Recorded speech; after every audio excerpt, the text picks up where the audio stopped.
their whole objective is provoking a total war between the West and Russia. There are going to be a lot of alt media roadkill over the course of the next 6 months, and a lot of people have gotten it wrong. They have allowed their Trump derangement syndrome. They have allowed their inability to stop taking him at his freaking word. The very people who say when a politician who will argue with you that every time a politician's lips are moving, he's lying, will then turn around and take Trump at face value because it fits their narrative. And they're willing to accept casualty ratings of 14-1, meaning they're killing 14 Ukrainians for every Russian that's dying. And they're losing? No, they're clearly winning. Ukraine will be out of money by the end of June. They'll be out of money, men, weapons, material by the end of June.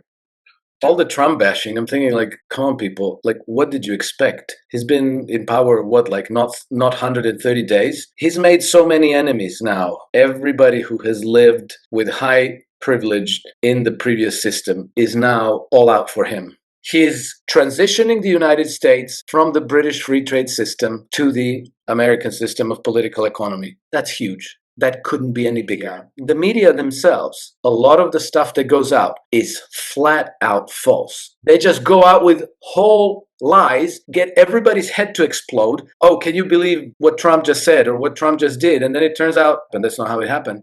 Jamie Dimon comes out today and says, well, China's a rival and they're a problem. Our biggest enemy is the enemy within. Jamie Dimon said that. Jamie fucking Dimon said that this morning. Take the first step towards online privacy. Get NordVPN.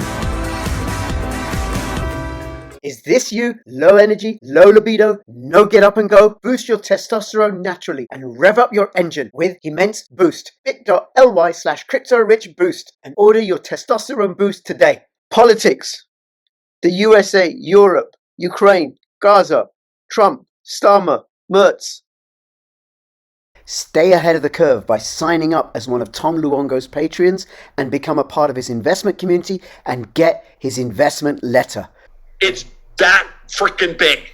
You can keep up with Alex Krainer's extraordinary analysis and writing at his Substack and also make money using his trend-following strategy. To find out more, go to bit.ly/CryptoRichAlexK. bit.ly/CryptoRichAlexK. Go for it, Alex. It seems to me that we're, in the last stages. Well, it seems to me, it's obvious to everybody. And I think that they're pulling out all the stops. The Mertz seems to me to be like a genuine scoundrel and a psychopath, and he is not, and a liar, and a liar. He's obviously has no trouble saying whatever he thinks is opportune and expedient at a given time. And so this whole business of him saying that we've removed all the restrictions on Ukrainians to use our missiles, here they are, do what you will with them, launch them at Moscow, whatever, is obviously a psyop. It's some kind of a game. And I'm going to go back to that British national security doctrine from 1947, where their whole objective is provoking a total war between the West and Russia. And so as this thing in Ukraine is winding down and the Ukrainians are getting beaten down little by little, and it's expected that almost any day Ukrainian forces are going to give way, and there's going to be a major push by the Russians, probably going all the way to Dnieper. We'll see what happens, but we're at the tipping point of those developments. And so now, how do you escalate from that? You escalate it in a very blatant way by telling Ukrainians, here, we're going to give you a couple of hundred of these Taurus missiles that'll fly all the way to Moscow. Knock yourself out. Obviously, everybody knows that Ukrainians cannot launch the Taurus missile without help from the Germans. So what Mertz is doing effectively, as an already very unpopular chancellor, he's effectively declaring war on Russia. That's Germany declaring war on Russia. And they're putting the Russians in a position where they might have to strike against a German target in Germany, which then could kick this war to a higher gear into an all-out confrontation between Russia and the West, in which case Trump would find it very, very difficult to stay out. The Americans always try to stay out of these European wars, and then somehow the British manage to drag them into it one way or another. They try every different way, by hook or by crook. They will bring the United States into this battle. If it takes assassinating Trump and bringing somebody else, Juan Guaido or somebody, into the White House, they're going to try to do this. But to be able to do that, first you have to do step one, escalate. So they're doing everything they can do today to get to that objective. And then, oh, by the way, these documents, the Operation Unthinkable, the National Security Doctrine, all written back in the 1940s, and then reaffirmed by documents drafted in the 50s and the 60s. Like the strategy never changed. It's the same track all the time. One of the most important things for the British foreign policy is to keep the United States on their side, to keep the United States committed to the mutual defense. They have a MDA, Mutual Defense Agreement, with how do you call it? With Britain, United States and Britain. They have a mutual defense agreement. They just revised it very recently before Trump came into power, still under, I think in 2023, under Biden. And that made it, that new agreement made it much more likely that the war would kick off into a nuclear confrontation. So this is what we're living, and I guarantee you that from 2022, even before 2021 until now, we have the person of Vladimir Putin to thank that we are even still alive, because these people are dead set on going full hog on this war, nuclear and all, because they think that they will prevail. They think that they can win a nuclear confrontation. And they're willing to make that bet. And they know that in a very short time, after the nuclear exchange, there's going to be about 1 billion casualties in Europe and the United States. 1 billion. That's in their, they've been running simulations at the Pentagon about launching a preemptive nuclear strike against Russia and what would be the result. And Tucker Carlson had an interview with one, I think Nick Kazianis something. I think it's Nick, but maybe it's Michael, whatever. And he explains, because that guy participated in those war games, those simulations. They say, like, yeah, we launch a preemptive nuclear strike against Russia. There's going to be 1 billion casualties. You would think that somebody would say, like, well, maybe that's not such a good idea. Maybe we shouldn't do this. No, they say, yeah, but we could win. So, screw the 1 billion people. If we win, it's worth the price. We're willing to pay it with 1 billion of other people's lives. And Merz is the man who is going to do his best to bring this about. He's trying to bring this about. And he has full support from Starmer. He has substantial support from Emmanuel Macron. All these other people don't even know where they are. Kaya Kallas and Ursula von der Leyen and all these people, they just know where the next paycheck is coming from. And if they have to spend $800 billion in rearmament, they know that they're going to get something out of it. They're going to get some commissions. Maybe the nephew's daughter's barber's cousin is going to get a defense contract, and then they're going to get something out of that. That's what they're thinking about. The fact that it's going to end up destroying the world, it's remote to them. It's abstract to them. But anyway, that's what we're up against now, and we're in the end game. And the end game means that the gambits are getting increasingly desperate and increasingly stupid. And the stupid part is encouraging, actually, because it's become very difficult not to see it. you really have to be a subscriber to the mainstream media, and you have to still believe that they're not lying to you, that they're telling you the truth. I think those ranks are really thinning out. I certainly hope so, but I fear not. If you go to Blue And Sky, see, Tom, 1 second. I'll come to you in a second. Because you and I, Alex, in a couple of weeks' time, we're scheduled to record a video with Dr. Rainer Rothfuss, who's a member of the IFD. I did a video with Tom and him a few weeks ago, and he joined the IFD because of their anti-war ethos. So that will make for an interesting conversation. So please subscribe and all that business. In other words, a Nazi. Far-right white supremacist Nazi. Far-right white supremacists. I mean, only that kind doesn't want war nowadays. Right. only, A Quakerish far-right white supremacist Nazi like me. Quakerish. Yeah. Not Nazi. Yeah, great. That's great. Which is a good time to mention bit.ly/make-war-history and bit.ly/lawful-tax-protest. If you're in the UK, it is illegal to pay taxes. And you'll find out why by going to those links, and I kid you not. Tom. Alex, all of that is spot on. No argument. And I think that Putin and Trump both know this explicitly.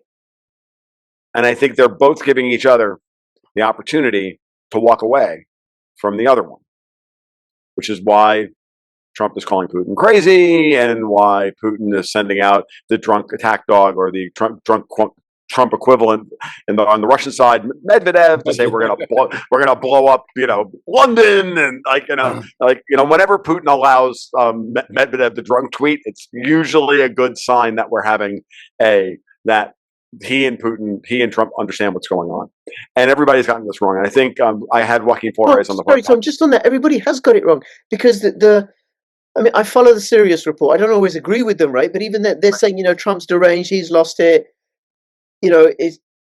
Putin showed him up or whatever. Rich, I'm gonna make. Here's my most provocative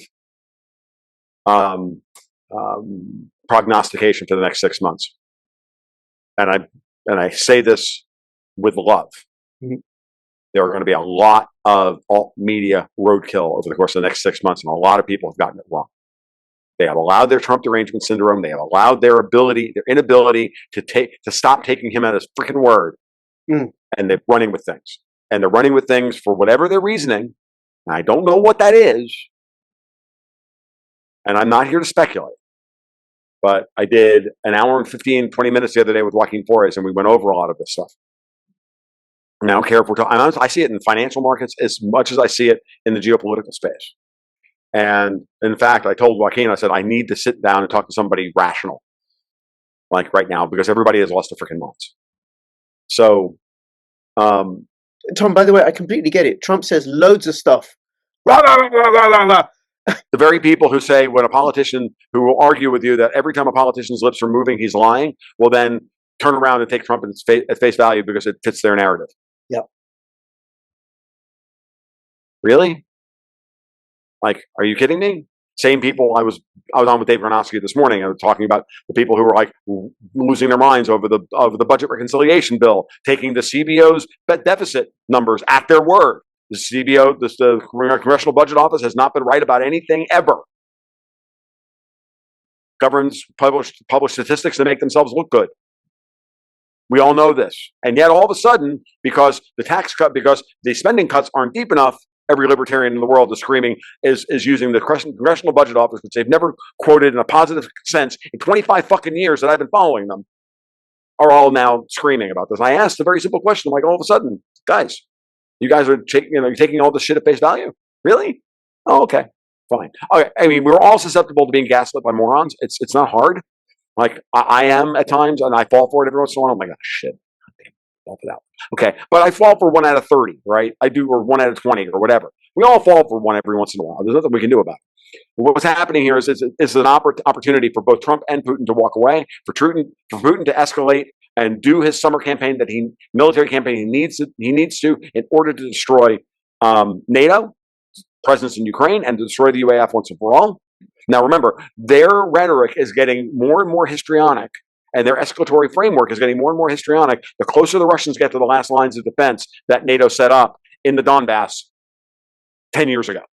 The concrete bunkers, the overlapping, like all of this stuff. Like why has there been such a massive bull market in concrete for the last 15 years? It's not because the Chinese are building skyscrapers to nowhere. It's because we've been dumping it all into Ukraine to turn the whole thing into an overlapping trench warfare zone. And the Russians are moving in. I was talking to Joaquin the other day, and he brought this point up. He said they're just doing classic Gen 2. The Russians are classic Gen 2 style siege warfare with artillery. They walk in, they bomb the place to the smithereens, they send in the drones, they kill everybody, and then they move some people in, and they're willing to accept casualty ratings of 14-1, meaning they're killing 14 Ukrainians for every Russian that's dying. They were getting 8-1. Now they're up to 14-1. Now the Russians are supposedly the attackers here, meaning they're supposed to attack with a 3-1 infantry advantage over the defenders. So the Russians are prosecuting the war in the Donbass at a 42 times the efficiency rate that we would normally expect, or anywhere from 25 to 42 times, and they're losing? No, they're clearly winning. Putin has hundreds of thousands of troops that are battle hardened, ready to go. They did some maneuver warfare the other night to take an important stronghold from the Ukrainians. I was watching a video on YouTube that one of my patrons found for me. They're like, you don't think the Russians know how to do maneuver warfare? Here you go. And they just don't do it very often because they don't have to, because their goal is to wear out NATO. Because what is the goal of all of this? The goal of all of this is to convince Americans this war is unwinnable, so that we can wash our hands of it. So that when Europe escalates, Trump has got 75, 80% of the American people turning to the GOP saying, fuck you, we're not going to war for Europe this time. But he's got to make that case strongly. He's got to allow that insight and that mimetic collapse, whatever you want to call it, to percolate through the zeitgeist to the point where he can do that. Now, I'm going to tie this directly to domestic politics. Now, domestic politics. Why do you think the Senate is so angry about this budget reconciliation bill? Why is everybody lying about the budget reconciliation bill? Everybody from Thomas Massie to Lindsey Graham and everyone in between are lying about the budget reconciliation bill. Because Stephen Miller laid this out the other day. I talked about it on the podcast I did. I talked about it on my Twitter feed. Under the Budget Reconciliation Senate rules, only mandatory spending can be touched. So the only cuts to the budget can happen on mandatory spending.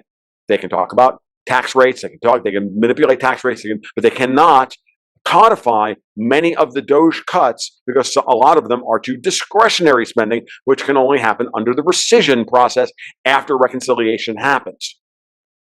Therefore, why are the neocons against in the Senate, the usual suspects, the Lindsey Grahams, the Lisa Murkowskis, the Susan Collinses, blah, blah, blah, blah, and everybody else are all against this bill and all going to vote against it. The Ron Johnsons, who loves to play that he's a fiscal hawk when he's fucking not. He's a classic. He's no better than the rest of them. They're all saying this because what they want is for Trump. They're holding this bill hostage to get Trump to sign off on more aid to Ukraine to keep the friggin' satellites up so that the Germans can bomb Moscow. That's what they're doing. That's what's happening. Everything else is bullshit. That's what's going on. And to watch Rand Paul and Thomas Massie play this fucking game, like Rand Paul doesn't know this. Like Rand Paul hasn't been through budget reconciliation negotiations before. Okay? I'm serious. I've called them all out, and I'm going to continue to call them all out until we get what we want, which is this bill needs to pass, because once this bill is done, Trump doesn't need friggin' Congress, doesn't need a legislature for anything until the midterms. Not a thing. He can focus on foreign policy. He can focus on fighting the judiciary, who are clearly in revolt. He's fighting. He has to fight in multiple arenas at once. You get this bill done, he doesn't need Congress anymore. They know it. And what is Davos doing? He's putting as much pressure on their people in the Senate to stop this as much as possible, to delay, to extend and pretend this fight while they spray and pray every damn, they're throwing everything at, oh my God, Trump doesn't know how to do anything. Allow the judiciary to go into open revolt and to form a judicial coup. And it's all happening. This is the game. This is the fulcrum on which everything rests. Now, why are they getting more histrionic? Well, there are at least 3 or 4 different things that are happening here between now and July. One, by best estimates, Ukraine will be out of American aid pledged to them by the Biden junta that Trump can't do a thing about. Ukraine will be out of money by the end of June. They'll be out of money, men, weapons, material by the end of June. 2, why did Trump, after von der Leyen calls us, no, don't put a 50% tariff on us? And he extended it to July 9th. What's also happening at this point in time? We all know that the fiscal, the debt rollover cliff is happening this summer. So they're trying to push this into that period in order to try and make the United States look as chaotic as possible. Then we get the Moody's downgrade.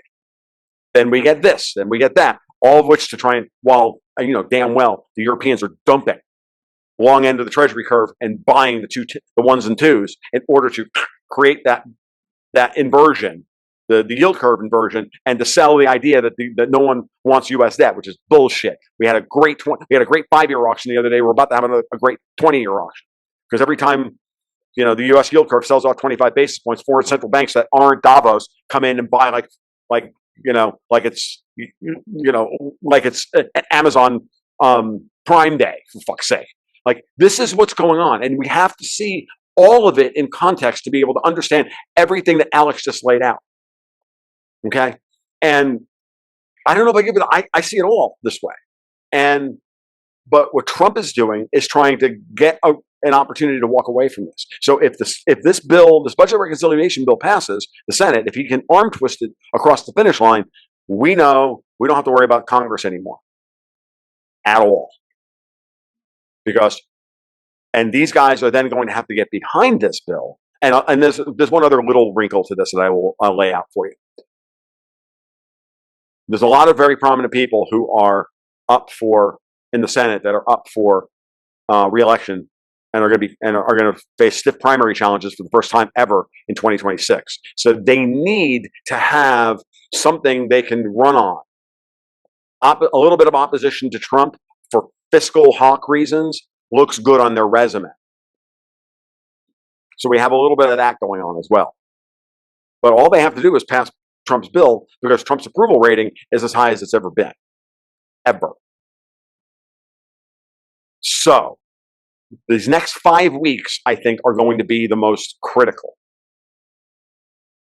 If he wins the political battles and Ukraine runs out of money and Putin starts overrunning large swaths of the Ukrainian defensive positions, because he's positioned right now to attack from like one of 4 different places, and the Ukrainians don't have enough people to cover one of them, no less 4 of them.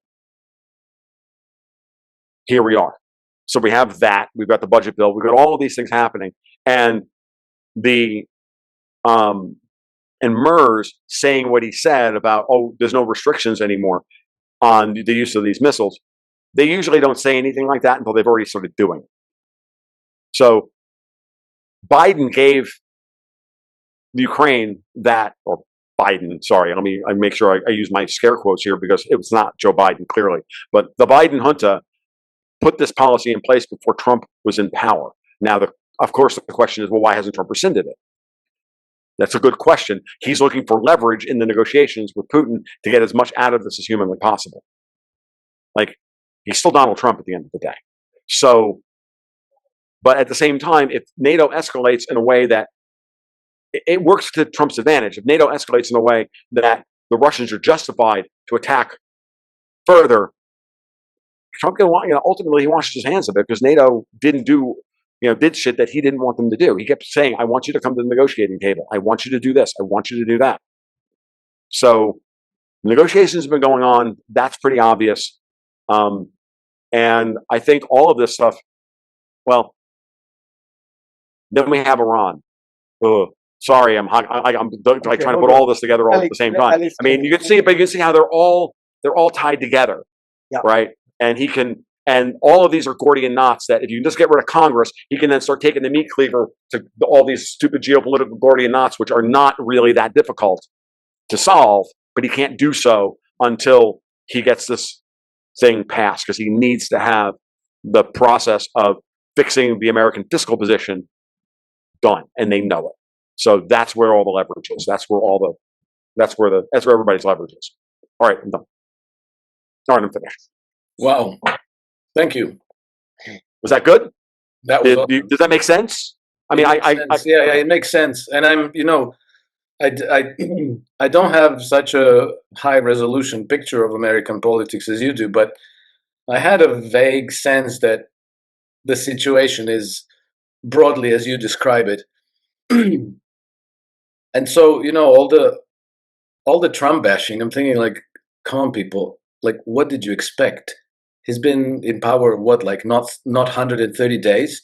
Mhm. And he's made so many enemies now in the American political class who are opposing him at every turn. The military industrial complex, the big pharma, the big ag, the banks, the European allies, everybody who has lived with high privilege in the previous system is now all out for him.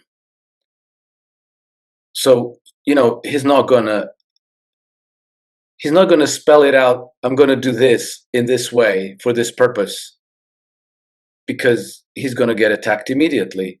And then, who controls the media? Well, he doesn't. Mhm. They do. So he's gonna be demonized and lambasted by the media nonstop. So then he has to narrow down his decision window.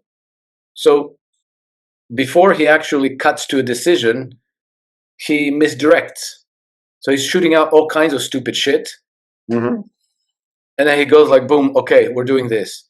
And you saw the test of this in his call with Putin. But he did exactly what they didn't want him to do. Right. And then when it comes to Iran, I've been guessing that he's doing all kinds of bizarre maneuvers to avoid going to war with Iran. Yes. And it's not an easy maneuver, because the pressure on him and his cabinet to launch a war against Iran is almost unbearable. You can see that. What Hexet says, let's not go to Iran quite yet. They wanted his head. Waitkov comes back from Iran or from Oman after he's spoken with Iranians, and he's like, "Hey, it looks like we're going to have a deal." They said that they will limit their uranium enrichment, so it looks like we're going to be able to cut a deal. Next thing they attack him, and he has to reverse himself and says like, "Okay, no nuclear enrichment whatsoever." And now Israel was going to launch an attack on Iran. And Trump, according to himself, talked to Bibi, called up Bibi and said, "Don't you effing dare. Don't do it." Is he telling the truth? I don't know, but I see that Bibi didn't attack, even though they were about to attack any second. Yep. It still hasn't happened. So they're doing something. And I think that the peanut gallery has to accept that you're going to have to tolerate a certain level of ambiguity and uncertainty. But the big picture should go to Trump's credit. The big picture. He's transitioning the United States from the British free trade system to the American system of political economy. That's huge. That couldn't be any bigger. He has called up Vladimir Putin twice after 3 years of nobody in the US administration calling Vladimir Putin. Now, this is not just about having friendly chats with Vladimir Putin. The relationship between the United States and Russia is far and away the most important bilateral relationship in the world, defining the future of humanity, whether we're going to end up incinerated in a nuclear Armageddon or whether we're going to cut our way to the road to peace. And he has done that. Okay, make America healthy again, all of those initiatives, all good stuff. But he's making enemies all along the way, and they're attacking him, and they want him dead. So I would just wish to suggest to people not to be too reactive to everything they hear. And then also the media themselves, a lot of the stuff that goes out is flat out false. Yes. They just go out with whole lies, get everybody's head to explode, and then for days everybody's like doing somersaults and jumping out of their heads. Oh, can you believe what Trump just said or what Trump just did? And then it turns out, well, he actually, no, that's not what happened. That's not how it happened. And so I think that we're in a transition period. A lot of dust is gathering. You have to, the waters are being muddied. It's very important to kind of keep calm and carry on at this moment in time. And then, even if everything I said was wrong, and Trump is a complete deception, and he's completely undercover working for the globalists, and he's going to betray the American people. We don't know that, but if we dismiss Trump, if we withdraw support, then we are actually turning it into a self-fulfilling prophecy. Because Alex, I couldn't have said it better myself. Thank you. Let me just add one little thing. Ready? Jamie Dimon comes out today and says, well, China's a rival and they're a problem. Our biggest enemy is the enemy within. Jamie Dimon said that. Jamie fucking Dimon said that this morning. Ouch. That's amazing. Which is wholly consistent with everything I've said about Dimon for the last 4 years. That's amazing. That is amazing. And so, if everything we've been talking about is too abstract right now, then picture this. Picture that you're a crew or passenger on a ship that's sailing through a storm. And your survival depends on keeping a cool head and keep doing what you're meant to be doing. All hands on deck. And the captain is saying, now we're doing this, now we're doing that. And it so happens that the American people chose Trump to be the captain at this moment. So, suck it up and live up to this all hands on deck moment. Because the ship might sink anyway. But it's much less likely to sink if we don't all just start jumping out of our heads, leaving our posts, going crazy, and withdrawing support from the captain. And when he says do this, we say no, dude, we're not doing it. Because then you're sinking yourself. Then you've begun to sink yourself, and you've doomed the whole ship. And you're carrying water for the very people you say you're fighting. You're carrying water for your enemies, exactly. I can't. It's so very obvious, folks. And it doesn't mean that Trump is right about everything. It doesn't mean that he's going to get through this without, making mistakes or making missteps or this, that, or anything else. These things are going to happen. No plan survives contact with the enemy. You have to at the end of the day, you're going to have to bob and weave a little bit. You're going to have to misdirect. You're going to have to go left to go right. You're going to have to do all of these things. And the problem is that what we're actually watching more than anything else is people projecting their anxiety onto the people who are actually fighting this thing out, and then explaining that, as opposed to just going to fucking therapy and just getting it over with. Deal with that. I'm watching people with dude, if you got mommy issues, that's what therapy's for. It's not Donald Trump's job. Donald Trump's job is to figure out how to get us through this. But he's clearly put himself in a position to try to sacrifice the last bit of his life to do what needs to be done. And he's doing what is now. Go back to what we talked about at the beginning of the podcast with the Ian Burlingame. He is taking on a 500-year-old entrenched power system of power and system of governance, as Alex likes to put it. And you think you're not going to get your hair mussed? To quote George C. Scott from Dr. Strangelove, you think this is going to be an easy fight? So we're watching in real time the people who don't have the stones to fight under any circumstance, then piss, bitch, whine, and moan about how the thing is being fought on their behalf. You know what? Not listening anymore. This is what's clearly happening. And people who truly understand statecraft understand the way this game is being played. If you want scalps on the table, folks, domestically or whatever, you may never get any, but you may win anyway. And if that's not winning to you, I submit that you were always expecting too much in the first place. Do you want to survive so that your children can have a better world to build after we're done tearing this old shitty system down? Or do you want revenge? If you want revenge, that's on you. Me, I want to win. I want to wake up tomorrow and know that we're incrementally moving in the right direction. And by wearing them out through a war of attrition, of using their own tools against them, we're talking Davos now. We use their own tools of escalation, fear, uncertainty, doubt, and everything else against them in order. And while we remain calm, what have I been saying for years? Be a node of stability in your community, in your interpersonal life and everything else. Be a node of stability. And not trust the plan, because I don't know. I mean, there's clearly a plan. I don't know if it's going to work or not, right? The captain's got a plan.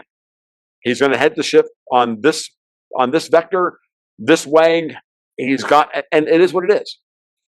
Did we want to go into this battle with Donald Trump? I don't know, but it's who we got. It's you know what I mean? Like that's the way I see it at this point. And here's a thought. Sure. You see, when Vladimir Putin came to power, by all appearances, it seemed that the Russian oligarchs brought their own errand boy to the Kremlin, and that they were still in charge. And for a long time, it seemed that way. So he was the darling of the Brits. Tony Blair, in the first 2 years of Vladimir Putin's tenure at the Kremlin, met with Putin 9 times. Putin got a state visit, the first Russian statesman who got a state visit in London since the 1700s. You know, he got to ride with the Queen in an open-top carriage in London. So they thought for the longest time that they got their errand boy, that he was their man, that he was their Volodymyr Zelensky. Mm-hmm. And they only realized they cocked up. And you know who it was that brought him to power, actually? It was the MI6, by the admission of Sir Richard Dearlove. And he didn't really admit it. He only expressed regret that they had brought him to power. So I guess that's a little bit different. That's tantamount to it's the same thing. And they only realized that they cocked up the day when he lined up the oligarchs and told them, "New sheriff in town, rules are different from now on. You stay out of politics." And then he slammed in 2003. He slammed the Rothschilds trustee Mikhail Khodorkovsky in prison for tax evasion. Yeah, he didn't get him on Epstein list, anything like that. Tax evasion. It doesn't matter. Who cares? He spent 9 years in prison. And so it's only at that point that it started to become clear that Vladimir Putin is actually a Russian patriot who's trying to steer the Russian ship onto the right course. And it took a very long time for all the wrongs to be righted. And it was very gradual. And for 2, almost 3 years, it looked like he was control of position, basically. Why? Mm-hmm. I imagine, I don't know the answer to that question, why, but I imagine that he needed to,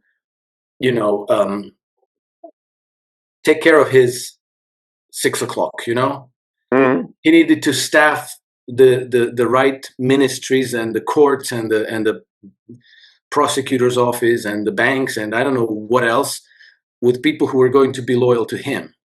He needed to understand the lay of the land, because we know also that one of these banker oligarchs testified later that he used to spend all day, every day with Vladimir Putin, and Vladimir Putin was asking him, "How does the system work? Explain this to me. Explain that to me."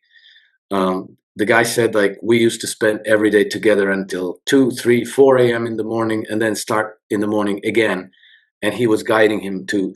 And so it was only when when Putin understood what exact battle he had to fight that he, and so I imagine that, Putin came after 10 years of the rule of that oligarchy. Trump's coming after 500 years, after, in the United States, after many decades, maybe more than a century. When was the Federal Reserve set up? In 1913. Yeah, Well, they were already preparing the terrain since they assassinated Abraham Lincoln. So 1865, right? 66, whatever it was. So he's going against something that's far more, Trump is going against something that's far more entrenched, far more powerful than the Russian oligarchs ever were. And, we shouldn't expect some kind of a Hollywood version of a white knight who comes in and slays the dragon like that.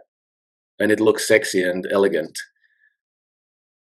So, Alex, just to add to that, without Vladimir Putin pulling that off in Russia, without, in many ways, Xi Jinping pulling off what he's pulled off in China, Trump would not be in the position to roll the table, to turn the tables on the people in Europe.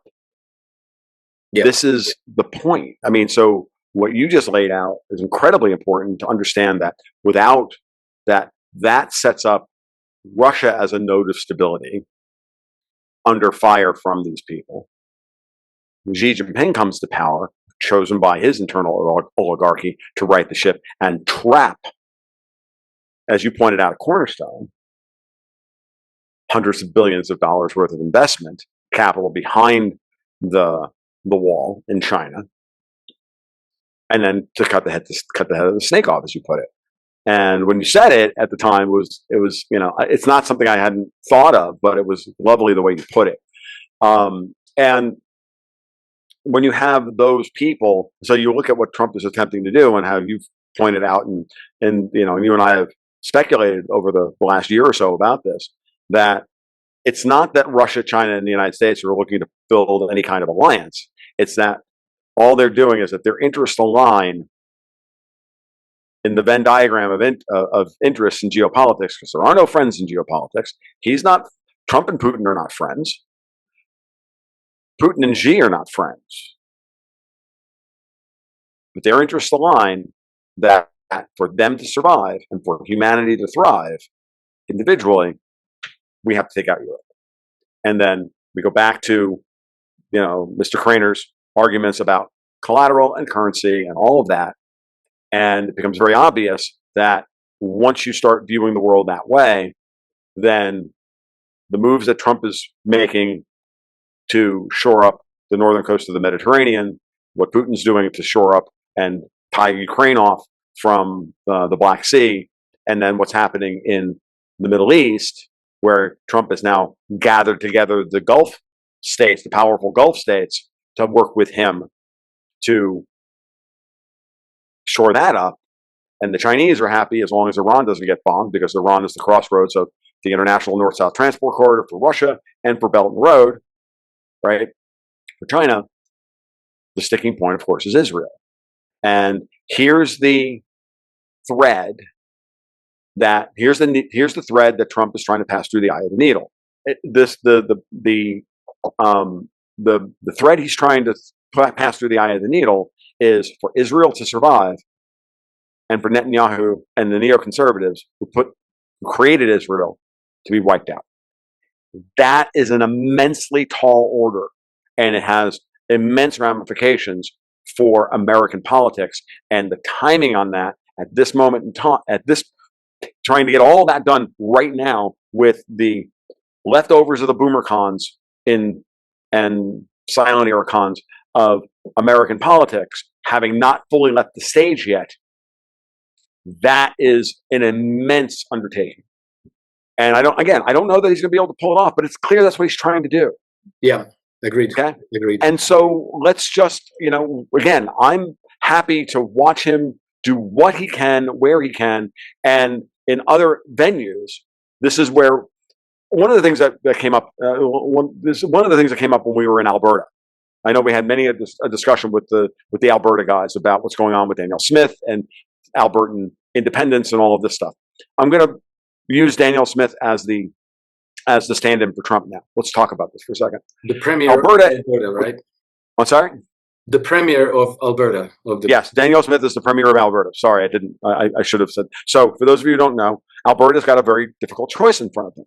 They know they need to get themselves independent from Ottawa. and take Saskatchewan and most of British Columbia with them, if not the Yukon and all that. All of Western Canada needs to. But you've got to do so in such a way that you don't give the globalists the obvious mechanism by which to call you separatists and racists and all the typical stuff that they always do. So you have to prep the ground properly. And the worry now on the ground in Alberta is Danielle Smith controlled opposition? Is she a Pied Piper, or is she a separatist at heart that is now also in a difficult position? My argument to them, well, we discussed this many times, is look, you win nothing if you leave her out on the ledge because you don't have anybody to replace her with right now. So much like Giorgia Meloni in Italy, much like Trump in Washington.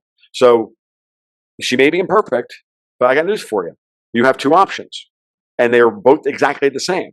You can, if you create a political unity on the ground and a political movement on the ground that says, we want our freedom, we want our liberty, whatever that looks like. Let the individual people of Alberta, the ones who are not convinced of this, let that prey on, let them work that out for themselves.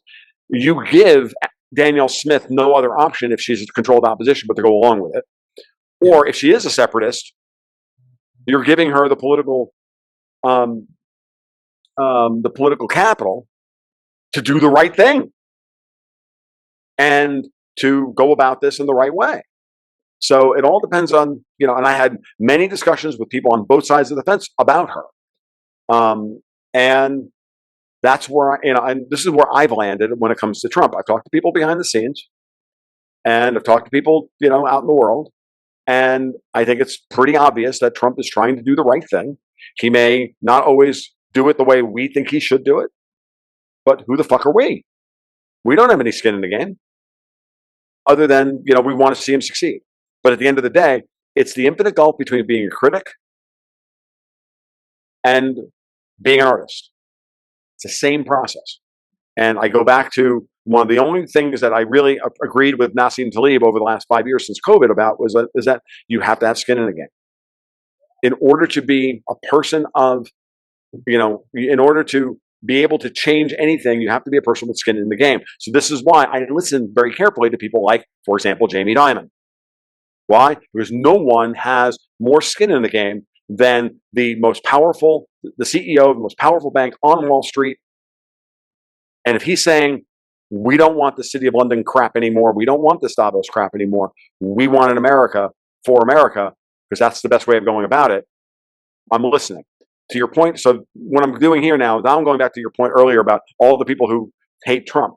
Well, this is why do you think Trump has $1 trillion military budget in the budget reconciliation? Why do you think he added money to it's not because he wants to continue to run the military, the empire around the world. It's because he's trying to buy off the MIC as a political opponent and say, look, we got a Navy to rebuild. We got an Air Force to rebuild. You guys have fucked all these other things up under Obama. We got all this stuff to do. We're going to have to spend some money.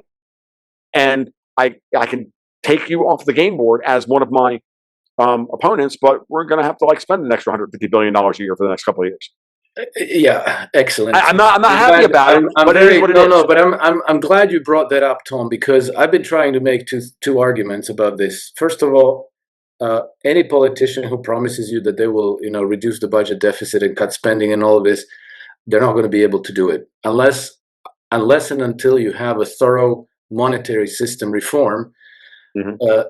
Find me one government in the world that doesn't have an upward sloping curve of budget deficits. It doesn't exist. It's baked into the system that the government has to step in and the government expenditures have to grow every year. Otherwise, you're getting the deflationary gap and the system goes into a deflationary death spiral. So, if you want to grow your economy, unless you like your economy to stabilize at a depression level of activity, the government has to step in. It has to be bigger and bigger and bigger. $1 trillion military budget, that doesn't mean squat. That doesn't, people go from that to immediately an implication, see, he's exactly like all the other people. Well, how do you know that? How do you know that he's not going to use that money to rebuild America's infrastructure as he said he would? How do you know that he's not going to use that money to bring the troops home from Germany, from everywhere where they are, shut down the military bases? How do you know that that money is not going to go into AI research and the space program and all the stuff that's going to then kind of provide an impetus and like a Kickstarter to civilian technologies and business activity that's going to build up on top of that? How do you know all those things? So,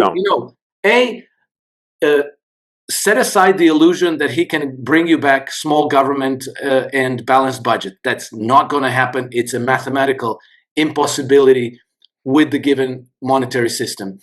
And $2 trillion is a lot of money to spread around. And you have a power of defining how it's going to be spent. And you can go to the very same military industrial complex and tell them, look, we don't want you to build these stupid, F-35s. How about fix the railroads?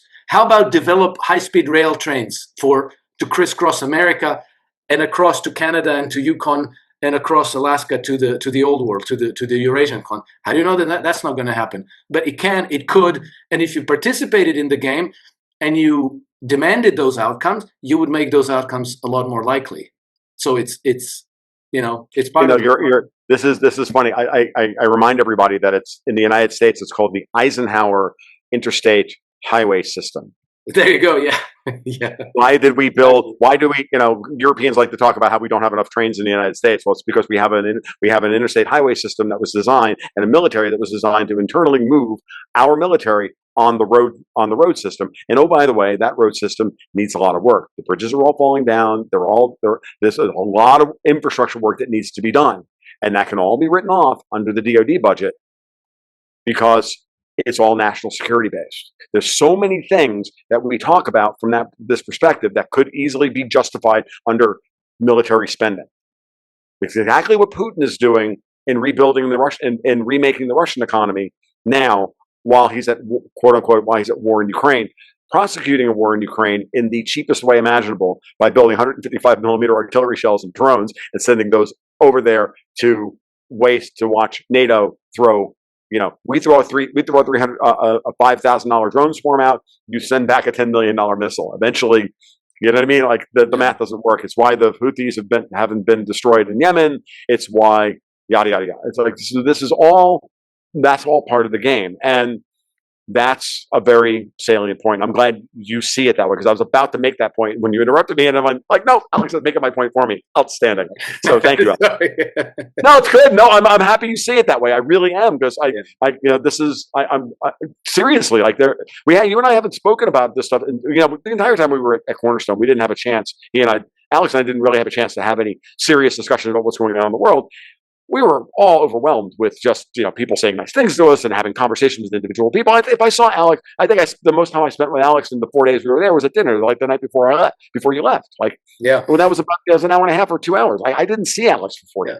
I saw him here and there. We did the bro fist pump and all that stuff. But but what I mean is but at the end of the day, we were both being pulled in like 100 different directions, and so.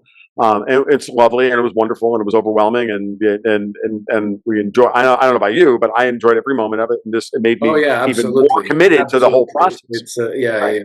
Okay. I mean, what we're gonna do. So this is a good thing. So Tom, what you said about Danielle Smith, it's almost like she's the best we got, and it's like Donald Trump, he's the best we got. He's doing a good job. Largely, I think Trump has been good. He's doing a really good job, right? The argument about Danielle Smith, and bear with me for a moment here, could that also apply, and I don't think so, I'm not so sure, to Nigel Farage? No. Now, hold on. Here's why.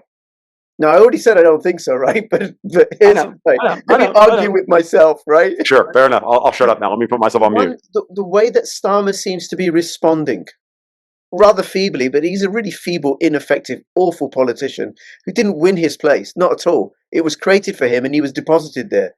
It's not through any talent of his own. The way that he's responding to Reform's rise in the polls, plus also the fact that Reform as a new party will have taken on loads and loads of people who I suspect haven't been thoroughly vetted the way that the Labour MPs have been vetted.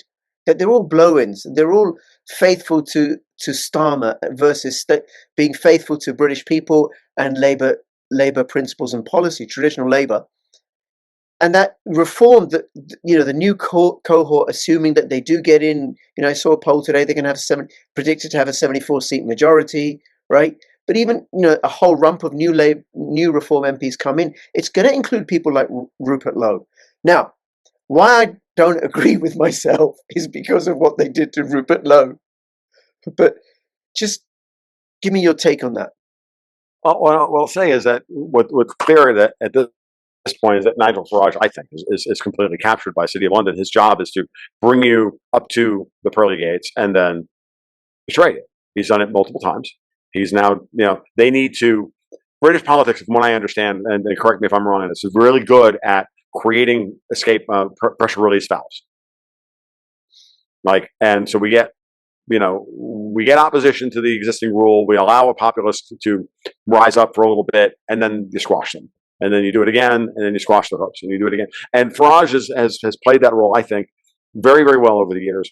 And I don't know. I'm gonna make it.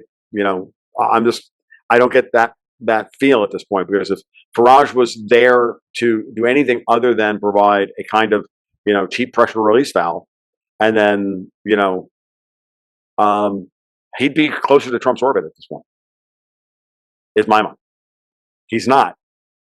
He was there for years to whisper in Trump's ear the standard, kind of British City of London party line and British foreign policy line about Iran, about Ukraine, about this. But every time when it comes down to it, Nigel always gives us, and I hate to say this because I used to be a huge fan of Nigel's, but in the last year or so, it's been really obvious that he's been activated in a particular way in order to maintain the status quo. So I'm encouraged by other people within Reform pushing him to the side and then coming in and cleaning house in Parliament. But do you really think that's going to allow that? Do you think that's going to happen? I don't know. Because the other person that they've pushed out is Ben Habib. Right. And he was also independent-minded, sovereigntist, not captured, like Rupert Lowe. Ben Habib was the deputy leader. He didn't get him. He's not an MP, but he left. And so you get these authentic sovereigntists, or those that are making the right noises that Davos doesn't want, being sidelined or kicked out of the party. Alex, your take? Well, if you have one. I do have one. I don't know what happened with Nigel Farage, but I do remember that he was very close to Trump, and he was with Trump relatively often, supportive, and now he's nowhere to be seen. It's as though they don't have any kind of relationship, and you don't hear any kind of statement. Nigel Farage used to be very supportive of Trump, and he advocated Trump's corner. I don't see that anymore. But I do remember that, about a year or two ago, Nigel Farage got unbanked. Yeah. And it was very dramatic. He got unbanked, and then he couldn't open a bank account with anybody pretty much. Yep. And I had a unbanking light experience. And it's very troubling. It's really, you realize how vulnerable you are, how extremely vulnerable your whole life setup is.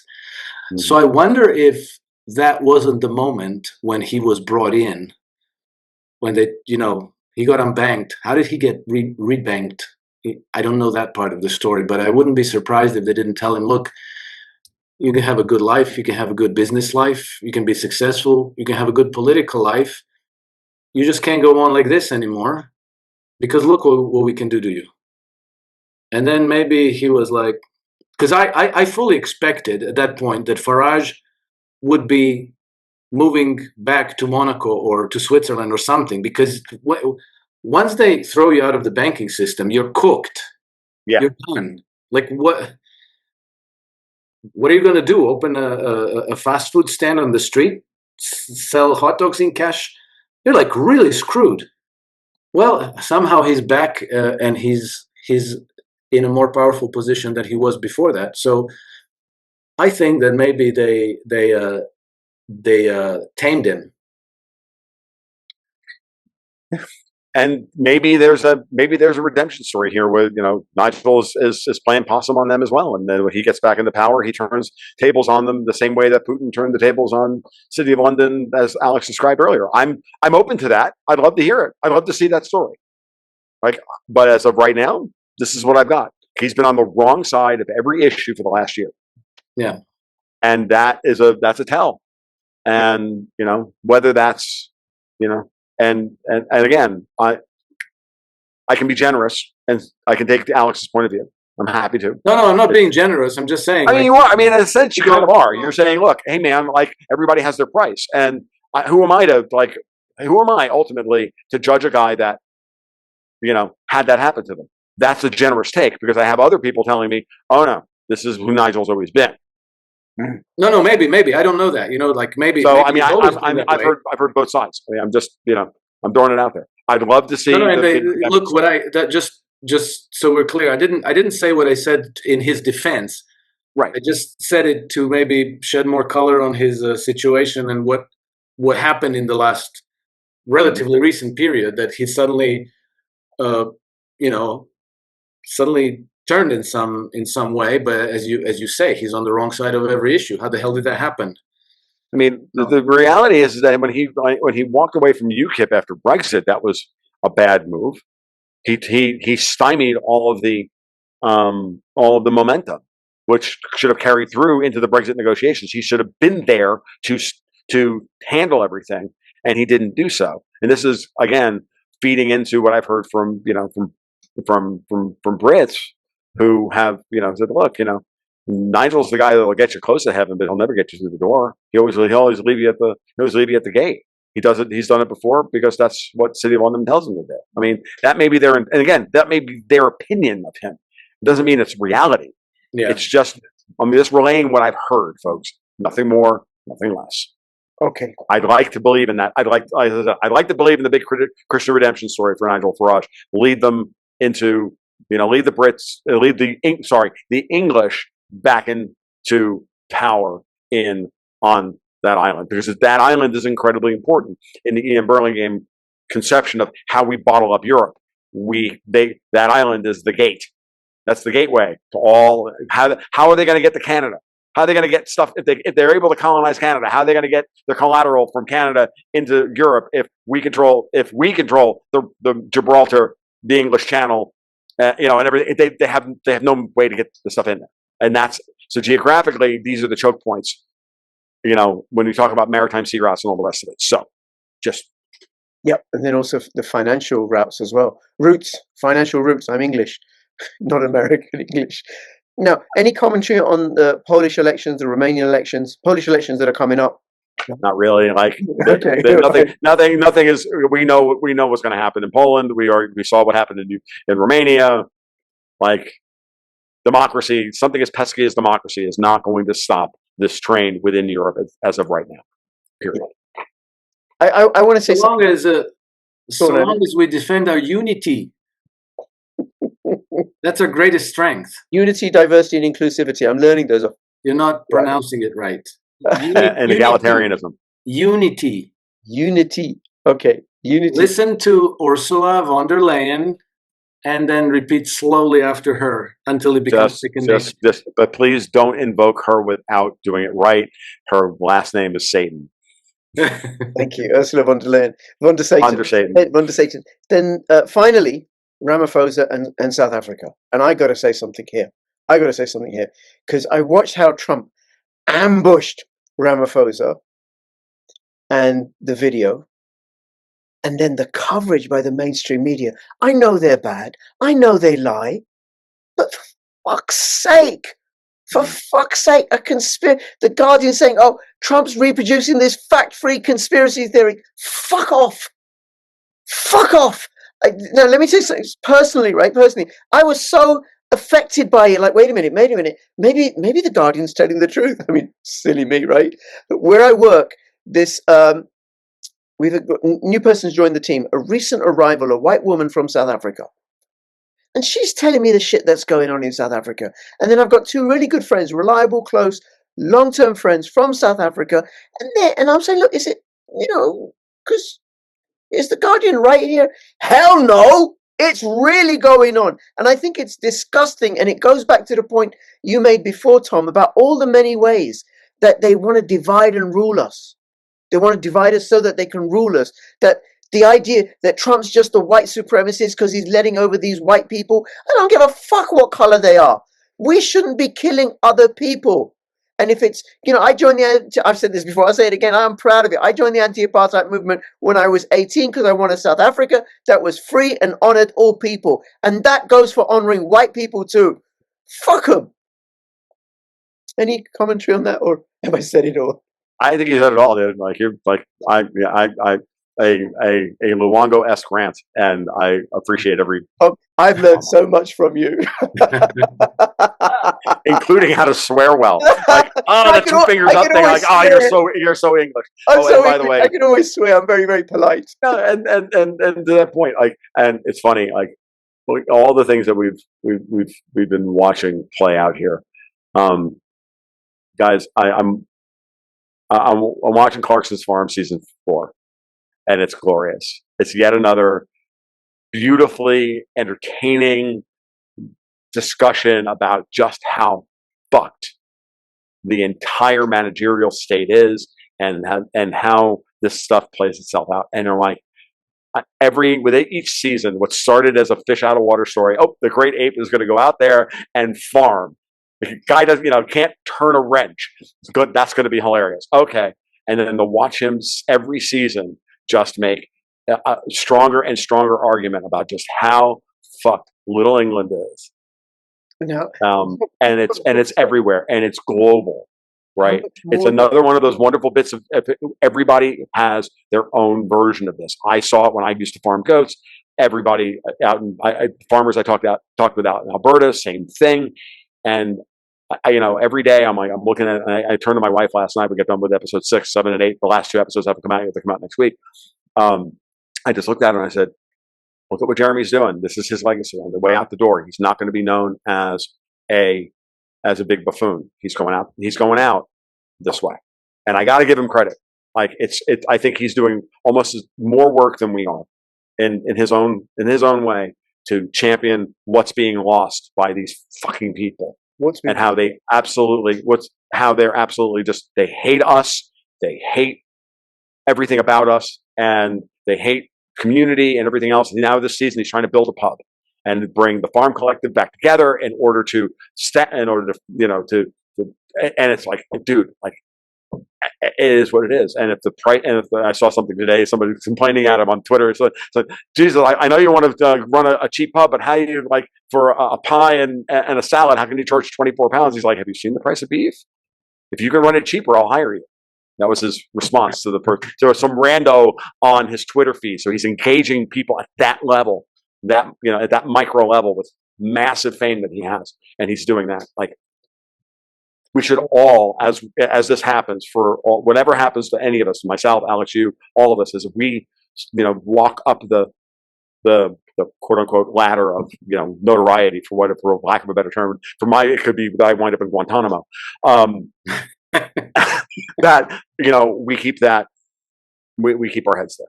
And it's impressive to watch him go from the ultimate prima donna now down to having been broken down to, oh my God, I have to save my community, my adopted community. You may want to watch. I interviewed the bowler hat farmer about a month ago on my channel. He's a farmer. He's oh yes, that was wholesaler. And in the video, he took me through, and I knew some of them, but there's so many more. All the policies that this government and the WEF Tory government beforehand are putting in to destroy our food supply, just like they've been doing in the US. But you guys have dodged the bullet. Right, you're going to deal with the outflow of that, but the sort of stuff that they're doing in the UK and in Europe and Canada and Australia and New Zealand, deliberate policies to destroy our food supply. Because you're right, they do hate us, but we will prevail. Of course we will. Yeah. Alex, anything for you before we finish up? No. Good. Yeah. Unity, diversity, and inclusivity. Unity. Tom, anything for you?